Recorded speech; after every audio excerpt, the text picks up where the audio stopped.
Meet the cleaner wrasse, the little guy who's not afraid to swim right into the mouth of a big sea monster. That's right, this fearless little creature swims right into the mouth of one of the ocean's top predators, while other fish would be too scared to even go near a shark's sharp teeth. The cleaner wrasse isn't afraid to dive right in and start cleaning up all the scraps left behind after a big meal. Acting as a sort of underwater dental hygienist, the fish helps the shark keep its mouth clean and healthy by eating any bits of food the shark might have missed. It might seem risky to swim around inside a shark's mouth, but the shark knows that a clean mouth is better for its health. By letting the cleaner wrasse do its work, the shark can avoid any infections or parasites that might cause problems down the line. So the lil guy gets a free meal and the shark gets to stay healthy. It's a win-win situation for these unlikely friends. The other fish in the ocean might be a little intimidated by the shark, but they have to be impressed by the cleaner wrasse's bravery and resourcefulness. Crabs in the North Atlantic Ocean are tiny creatures that can't swim for very long. To avoid drowning, they've come up with a creative solution: hitchhiking. These tiny crustaceans build their homes on anything that floats, including sea turtles. That's right, 80% of loggerhead sea turtles have been found to have these tiny crabs living between their tails and shells. And it's not just any kind of relationship, it's a love-hate relationship. Initially, people thought that the crabs were feeding on turtle feces, but it turns out they're actually playing the role of cleaners. These little guys clean up the mess without causing any harm to their hosts. And, surprisingly, there's even enough space under the turtle's tail for a couple of crabs to find a partner, build a love nest, and live happily ever after. But don't get too comfortable. It's not all sunshine and rainbows under the turtle's tail. It's like a wild neighborhood where danger is lurking around every corner. Just when you thought it was safe, a shark could come along and ruin everything. This kind of relationship is called commensalism, a type of relationship where one organism benefits from the other without causing any harm. So there you have it, a wild ride in the North Atlantic Ocean where tiny crabs hitch a ride on sea turtles and live in a love-hate relationship filled with danger and adventures. So when a turtle dies, the crab pair comes out and go on lookout for another home to live in. Who would have thought that the ocean could be such a wild place? Just imagine you're a tiny little fish swimming around the ocean, trying to avoid all the big, hungry creatures that would love to make a meal out of you. But wait, what's this? A giant, squishy, seemingly defenseless creature just minding its own business. And it has a nice, cozy little hole right in the middle of its body that looks like the perfect place to hide. Well, my friend, you've just stumbled upon the ultimate safe haven, the anus of a sea cucumber. That's right. Pearlfish have figured out a way to make the sea cucumber's anus their home sweet home. They slip inside and make themselves comfortable, taking advantage of the protection the sea cucumber's body provides from predators. Usually, one fish per sea cucumber is the norm, but every now and then, a couple of fish will set up shop in a single sea cucumber. In 1977, a researcher stumbled upon the ultimate fish party, 15 fish living inside a single sea cucumber. The sea cucumber is always going about its business, eating and pooping, providing the pearlfish with a steady supply of tasty treats. In short, if the pearlfish sees an unoccupied sea cucumber, they'll get inside it and nothing will stop them. Before we move on to the next, make sure you're not missing any of our fascinating nature content. Hit that subscribe button and ring the notification bell so you won't miss a single video we upload here on your Top 10s. Oxpeckers and giraffes have a wild and wacky relationship. These birds love to make themselves at home on the backs of big African mammals like buffaloes and giraffes. They're on the lookout for tasty parasites like ticks, and they'll hang out on any animal that has enough to munch on. But here's the wild part. Oxpeckers don't just spend the day on their hosts, they spend the night there too. They choose cozy spots, like between the giraffe's legs or on its stomach, for a good night's sleep. And the best part, the giraffes don't mind a bit. They're just happy to have a free cleaning service.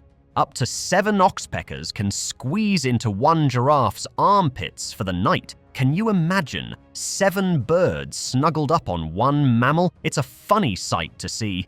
This relationship is a real hoot, and it's an example of interspecific symbiosis where both species benefit. The oxpeckers get a free meal, and the giraffes get a spa day. It just goes to show that the natural world is full of wild and wonderful relationships. When an imperial shrimp wants to get from one spot to another, it doesn't hail a cab or an Uber, and it certainly doesn't walk. Instead, it may catch a ride on the nearest sea slug or sea cucumber, and as payment, it tidies things up a bit. Since the inside of sea cucumber is already occupied, the pearlfish and anus stuff, this colorful shrimp has to stay on top for a free ride. Imperial shrimp are the ultimate hitchhikers, cruising the ocean floor in style on the backs of Spanish dancer sea slugs. These shrimps aren't picky, they'll even travel in pairs on the same slug. The sea slug's toxic skin keeps predators at bay, giving the shrimp a safe ride and a clean environment to live in. And it's not a one-way street. The shrimp repay their host by keeping its skin sparkly clean, even going so far as to munch on its poo. This traveling duo can stay together for a while, until the shrimp decides to take a pit stop to chow down on some yummy treats. But don't worry, when it's time to move on, the shrimp won't be left stranded. It just hops on to another friendly sea creature and keeps the journey going. No Uber required. Have you ever seen a swarm of army ants marching through the jungle, followed closely by a flock of antbirds? If so, you've witnessed one of the most fascinating and unique symbiotic relationships in the animal kingdom. The birds have a sweet deal with the army ants. The ants march through the jungle, munching on everything in their path. The birds follow along behind, feasting on the insects and other small creatures that are disturbed by the ants. The birds get a free meal, and the army ants don't even know they're there. It's a win-win situation. But wait, it gets even better. When the army ants come across a big, juicy bug, they surround it and hold it tight. The antbirds swoop in and grab a bite. It's like a big, bug-filled feast in the jungle, and the antbirds are the guests of honor. This symbiotic relationship is called commensal, which means that one species benefits and the other remains unaffected. In fact, 29 bird species are so closely connected to these army ants, they wouldn't survive without them. They follow the ant army everywhere it goes, in search of their next meal. Meet the remora, the ultimate freeloader of the ocean. This little fish is known for its sneaky and resourceful ways, using its sucker-like fins to attach itself to larger creatures such as whales, sharks, and even humans. Think of it as an oceanic ride-share program, but without having to split the fare. The remora gets to cruise around, see the sights, and chow down on a free meal, all while its host is blissfully unaware. It's like having a personal chauffeur and all-you-can-eat buffet rolled into one. But the remora isn't just a lazy hitchhiker, it's also quite the multitasker. While it's hitching a ride, it's also keeping a lookout for any scraps that might fall off its host's plate. And when it sees an opportunity, it's quick to swoop in and grab a bite to eat. It's like having your own personal food truck, always following you around and serving up a hot meal.